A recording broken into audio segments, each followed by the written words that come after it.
in the fam. All in the fam. Come on. It's all in the fam. All in the fam. Come on. Now get your hands up. Now get your hands up. Now get your hands up. Now get your hands up. It's all in the fam.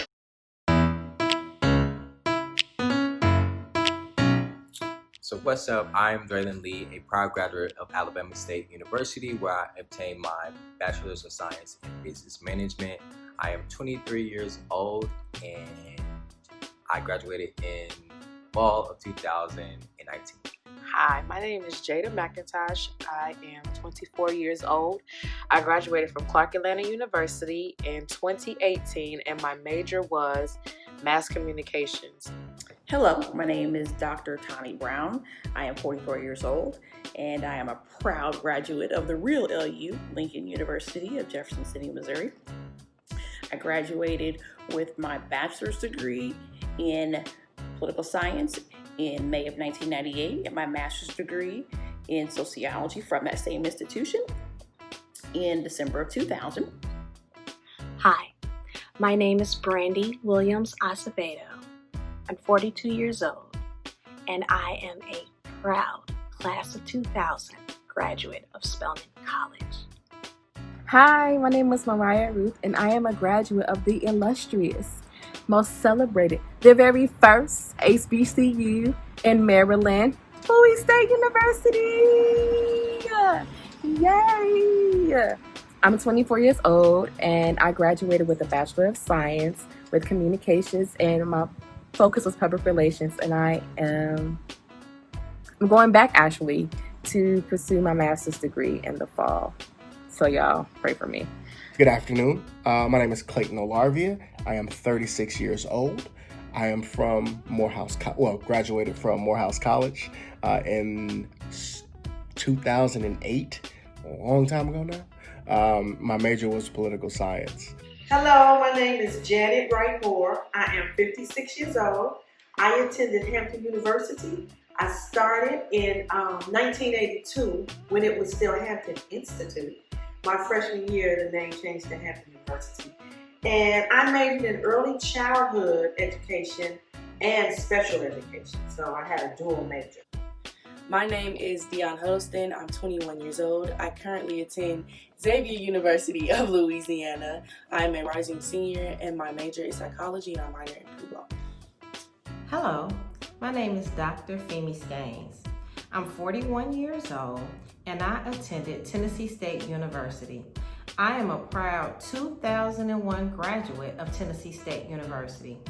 While a student at Tennessee State University, I majored in business information systems.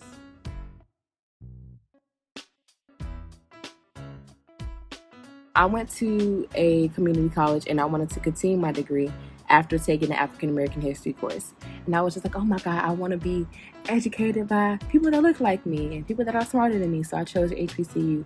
And when I visited Bowie, I went to a student meeting day, and I fell in love with the school. And I was like, oh my God, Mom, I have to come here. So that was the reason why I came to Bowie. Well, my decision was influenced by, the people that came before me, like my cousins and everything, and all the other people that I seen go off to college and high school. They chose HBCUs, and when they did go to HBCUs, I had an opportunity to go ahead and visit, and I, seeing recruiters, and those were the people that were like really vouching for us to go to those schools. So I decided to apply to Alabama State University. I got accepted.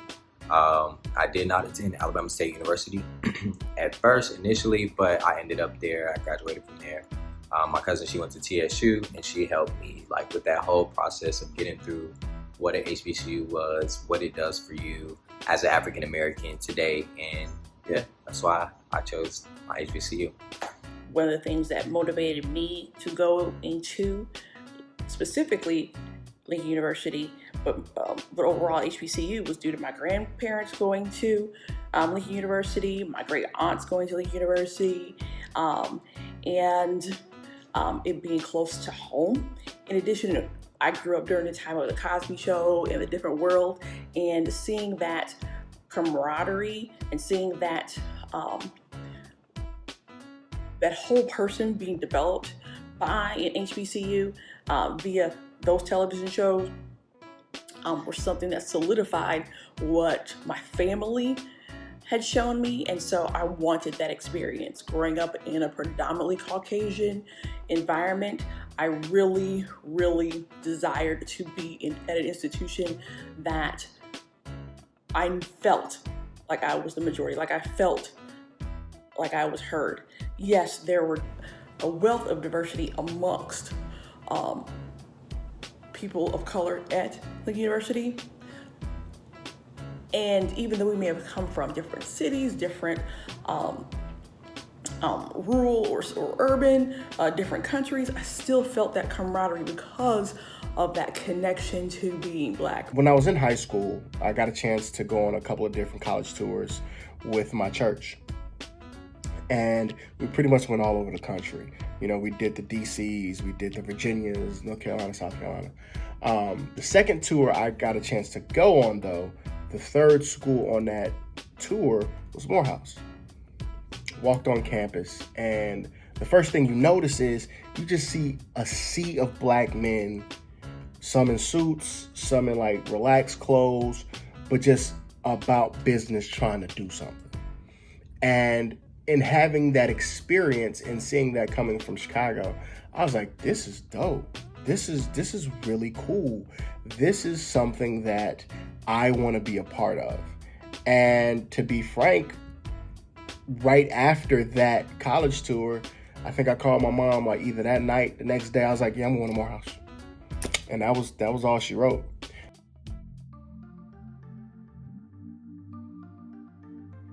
I was absolutely happy at my HBCU because it taught me so many things about myself, so many things about the African American culture that I was ignorant or privy to prior to, going to my institution.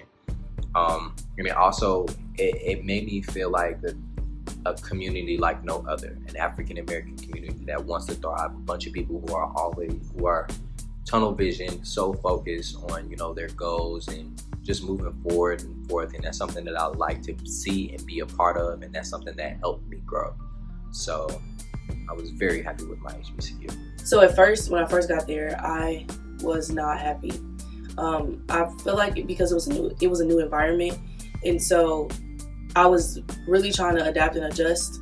So when I got there, I strictly just stuck to going to class, and right after class, going to the library, doing whatever homework I needed to do, studied, and then went to go to the caf to eat something to eat, went back to my dorm, finished whatever homework I had to do, took a shower, go to sleep. And I did that like clockwork every single day. And I didn't really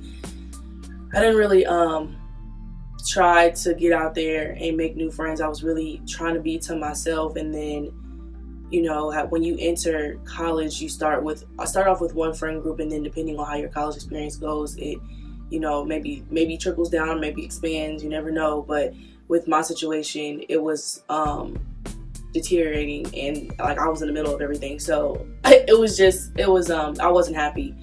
But I feel like after my first semester, freshman year, and I really started to go out more and go to more activities, then that's when I really started to interact with more people.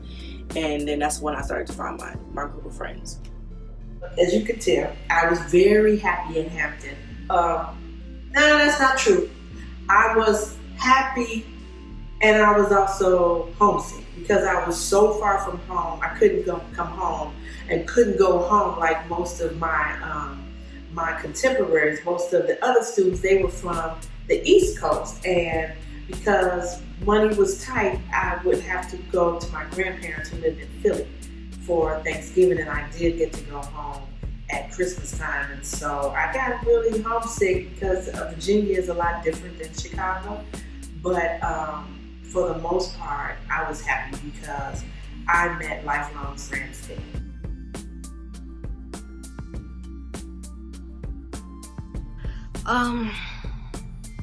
Mainly, Spelman has this thing about sisterhood, and I believe now that it's changed and they call it siblinghood, but it's still kind of the same. It's a family environment. It feels like it. It's small, intimate kind of.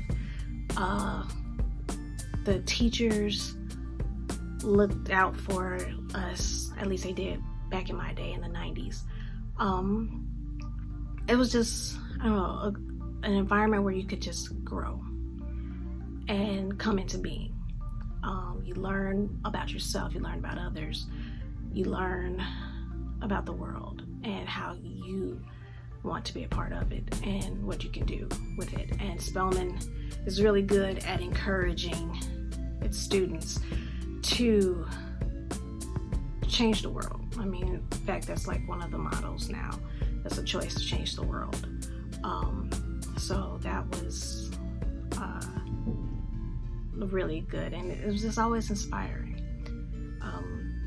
They make us take a course called African Diaspora and the World, ADW, and we have to take that course. And that, pouring into your rich history, and tying in Spelman's history into that, and just empowers you and makes you feel like you can do any and everything to carry on what your ancestors have done. And so many women have done great things since graduating from Spelman.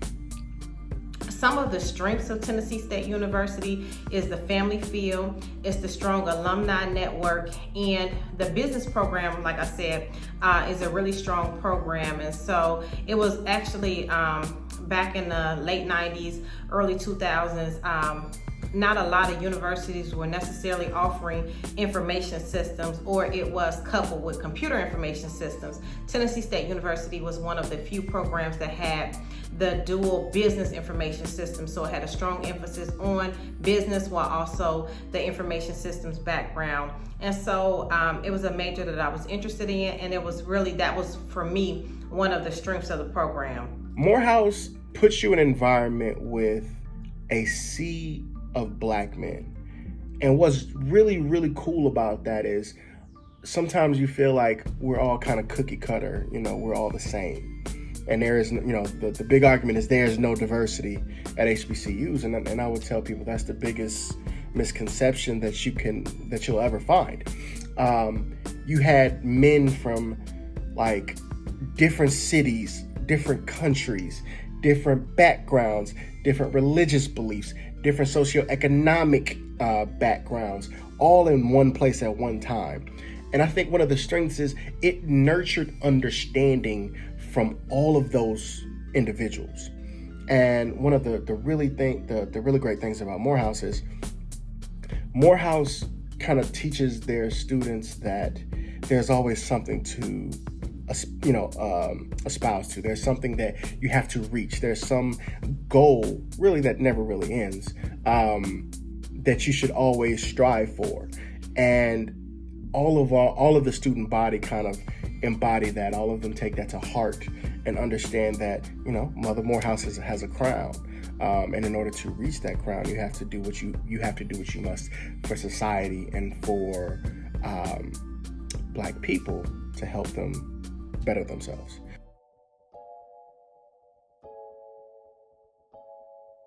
My number one complaint about my school, I would have to say financial aid office. I hated going to the financial aid office simply because there was always a line, or if it wasn't a line, they were moving very slow and they give you the runaround. I mean, everybody at school used to be like, oh my God, I gotta go to the financial aid office. Oh my goodness, financial aid, blah, blah, blah, blah, blah, blah. So I kind of tried to avoid them unless I really had to go in there. And I only really had to go in the financial aid office my freshman year. And it wasn't anything major, but you just got to take care of little things.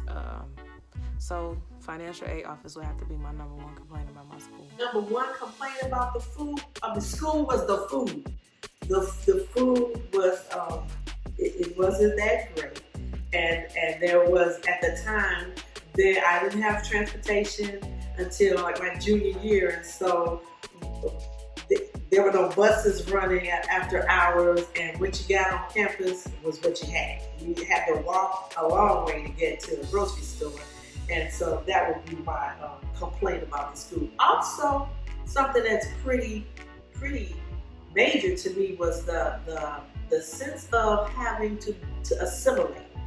to do what I would consider the white world would expect from a good Negro. And I attribute that to the fact that we were the school, and most HBCUs were founded by white missionaries. And so that history and that institution is still kind of hanging on to a lot of our HBCUs. It's starting to shift a great deal, but when I was there, that was strong. We had freshman week where we were there with our big brothers and big sisters, which is a leadership program, and that's still going on. And we were told how we were to conduct ourselves in public, and how we were to dress, and how we were to speak. And those are great for the real world, but I believe that they were quite stringent. As a matter of fact, my nephew, who attended Hampton for one semester back in 2004, he transferred from Hampton because he was in the concert choir and was told he had to cut his dreads. And so that is what I would consider my number one, the assimilation. I would definitely say higher level management. For me personally, I feel like it all starts at the top. In HBCUs, let's be honest, we need funding. We need the people at the top to do right by us. And, you know, sometimes those decisions are not made, you know, what I feel like is, you know, with fairness, or, you know, with quality, or, you know, for the best interest of the students and staff. But of course, you know, every school has its quirks, and I feel like Alabama State can definitely get over, you know, a lot of the things that they're going through at the top, and hopefully that, you know, helps and aids the students to, you know, be better, more successful in the resources that they have, and all of that.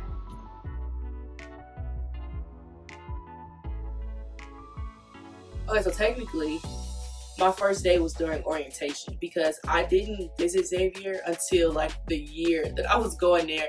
They had this thing called Lanyap, and it was basically, you know, freshman. It was not necessarily freshman orientation, but it was just a, you know, okay, you're coming here in the fall, like you get to tour the campus and do whatever else. And so I had that, but we had freshman orientation the week before. We everybody started their classes, and so that was technically my first day, and I didn't like it because, you know, peer deans came banging on our door like, wake up, because it's orientation, and I didn't like that part. But my first day of classes, they were actually okay. I believe I had an 8 a.m. because I still have my schedule saved in my phone, but I believe I had an 8 a.m. I think I had like 2 classes on that Monday, 2 or 3 classes on that Monday. And so I just woke up, you know, I had my plan of I'm going to the caf, and then I saw what they had for breakfast. I'm like, okay, omelet. Getting my omelet, and then check my phone. I'm like, okay, I got 20 more minutes before class starts. Let me make this walk. And then took class, looked at the syllabi that I had to look over for the rest of the semester, put it in my planner of, okay, I have a test this day, or I need to be on top of this topic this week, and this paper is due this date. And then, I just went back to my dorm, did whatever homework I needed to do, then sat in my bed and watched Netflix until it was time for me to eat again, basically. Let me tell y'all something. So I'm from Chicago, Illinois, right? And I will say that I really didn't care what I looked like when I went to school. I was just going just because this is what was required of me, okay? So I had on this Hello Kitty gray sundress with a blue Adidas hat with some black flip-flops, like the ones y'all wear to the beach. That's what I had on, and some red lipstick and some eyeliner. Child, I thought I was cute. But absolutely not. These women and these men had on suits, had on power suits and full face makeups and the heels. And I was just like, oh, I got to upgrade myself. It made me want to upgrade myself. But the classes were great. I didn't feel too stressed out on my first day, and I really appreciated that. And on Wednesdays they have professional Wednesdays, so I always made an effort my first year to definitely dress up on Wednesdays. So on my first day at Alabama State, man, I was just running around, literally like going crazy, because I wasn't a traditional student. I was a transfer student at Alabama State. I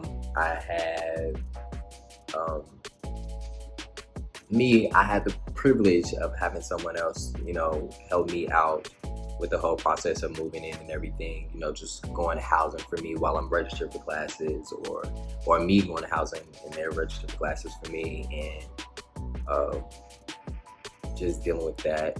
So it was really cool, I would say, but it was also stressful because I was a non-traditional student who was scratching for housing and everything. So that was definitely my experience on my first day, but I appreciate my first day so much because it really gave me that drive. It kept me going. Like, I walked in there with a mindset like, I got to do this. I got to move, because before I got to Alabama State, I had got accepted literally the day before, and I left like the next day. I packed myself up and left the next day, 15 hours, all the way from Chicago to Alabama, and I made it happen, and I ended up graduating with a BS in management. I'm done with that BS. So.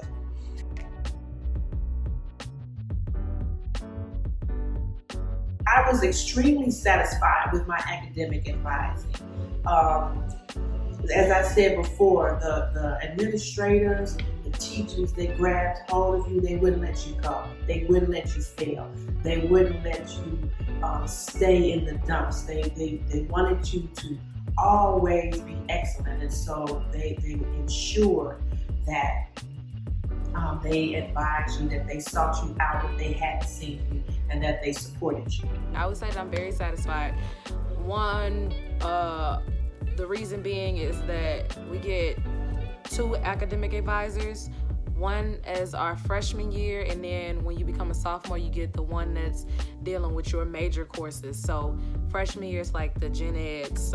And that advisor was great. I loved her. She was like one of the sweetest people I've ever met, but she kept it real. She was real stern, like, you need to do this, this, and this so that you can do what you gotta do so you can get up out of here. And then when I became a sophomore, my advisor changed, and it was a man, and he was like the best person ever. He gave advice. If I ever needed him, I could go to his office whenever. He was just very personable, and if I go back to campus today, he's still there. He's been working at Clark for years, like a long time. He taught there when Spike Lee attended Morehouse. He was actually one of Spike Lee's teachers. So he was a very good person. He very experienced in the field. So he really just, motivated us to keep going. He's like, y'all need to do what y'all gotta do so y'all can get to where you wanna be in life. So my academic advising was good. I just happened to have 2 really good advisors. But majority of the people at Clark said that their academic advisors helped them out a lot. So the beauty of HBCUs and is that HBCUs give students the opportunities to do whatever really they want to do. In the sense of, if you see a need, you fill a need.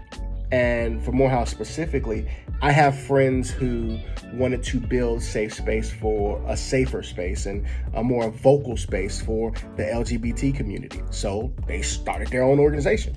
They started a club. They started different functions, different meetings, different awareness groups for that. I think that HBCUs and Morehouse in particular give us the freedom to be what we want.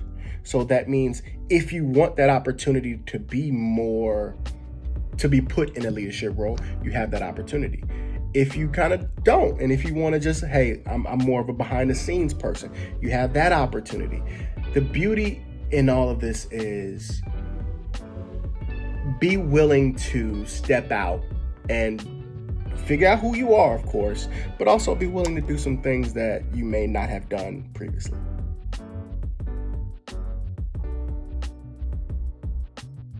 I definitely had a great experience in the dorms, but we did not have the same amenities as our PWI counterparts.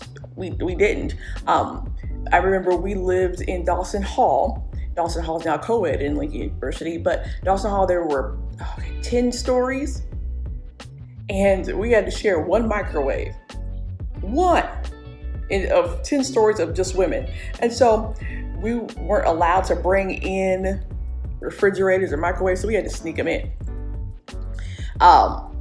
So you can imagine a long line for microwaves.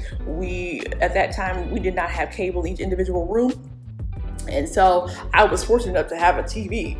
A lot of my counterparts weren't. And so we would watch Martin and Living Single all together on Sunday nights downstairs in the common area where there was cable. So we definitely got to know a lot of people by having that experience of watching Martin and watching Living Single in that one area that had cable. Very, very historical. Yeah, you make it your own. You definitely go decorate, get you some good decorations. And they're very nice. They're not too outdated. They do have co-ed dorms. They do have all female dorms and all male dorms. I was afforded enough to stay in my last year and a half at one of the Goodlow. It was called a Goodlow apartment, and I just basically had my own apartment. And it was on campus, but it was really far. So, which was kind of good for me because I just kind of like being secluded.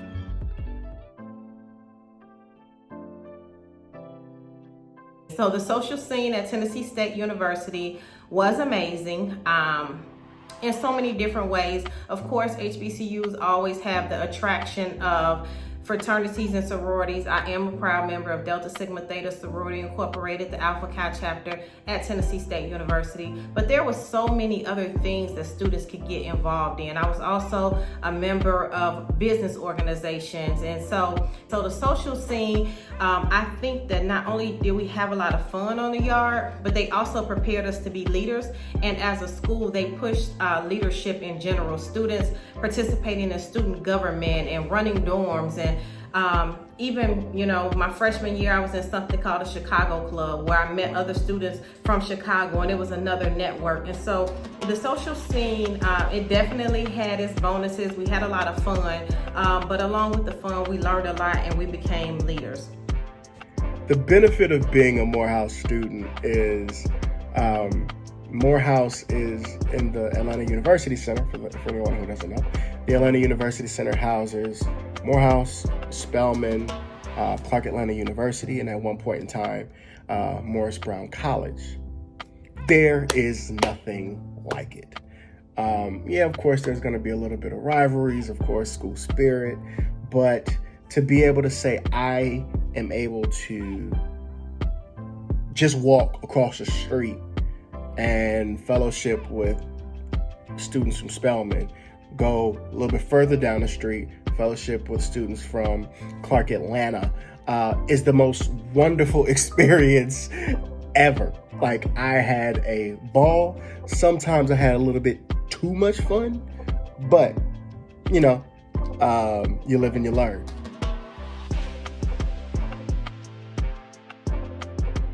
Heck yes. It's not a school spirit. My favorite time, though, is basketball season, because that's when everybody's just in the gym and everybody's lit. And when the other team is losing, we get out our keys and we jingle our keys, so it's time for them to go. So I definitely I love that. Yeah, I think so. And even though we don't have sports now, we had a few then. I was a cheerleader, and then I later coached the cheerleading team. So I had Spelman spirit for the sports, and then of course we just had Spelman pride in general. We go to Morehouse games and everything. So, of course, there's lots of school spirit. I have a lot of Spelman attire. So when I first got to Xavier, there was school spirit, but people used to complain a lot about it and about how we only showed school spirit for certain things. Especially the sports teams, like we would only show school spirit for basketball and then volleyball, but then when it came to the other sports like tennis, it was like a no-go, no-show basically. Or if we would have events or certain activities, people would complain, and there was one side of the argument where it's like, well, we could just have nothing, so just be grateful for it. And then there's another side of the argument, well, we could just do so much more, we can do so much better. So it was just like a kind of like a back and forth. So in regards to school spirit, depending on who you ask, you might get 50-50 answers of, you know, it's there, but it could be a little bit more. But I feel like as I've gotten older, school spirit has increased. You see more people coming to the games. You see more people, like, you know, it's Zula Gold Day. Wear Zula attire. You see more people wearing Zula attire. You see more people participating in different things. So it's like, you know, it was a gradual process. But I feel like when I entered Xavier, it was at a low point, but it has gotten better.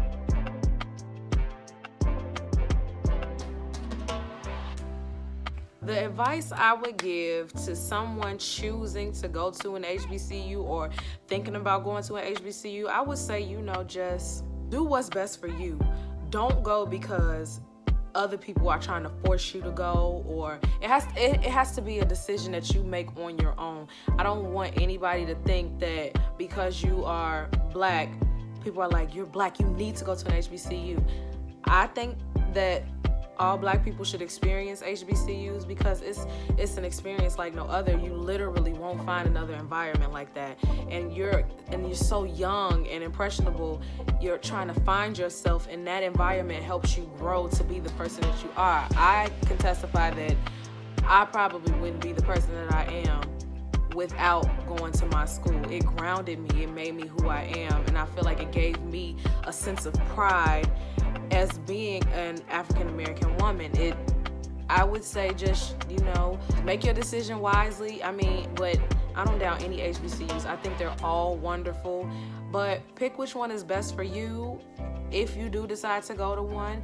And if you're looking, try to do as much research as possible about your school. Every school has its ups and downs. I don't want to feed you lies and say that this school is perfect or that school is horrible. I don't want to say that because every school is different, but it's a great experience, and I think that everybody black should ultimately try to go to an HBCU, at least for your undergrad career, and then you can go to other schools for your graduate career. Anybody trying to go, I say do your research and just make sure it's where you want to be.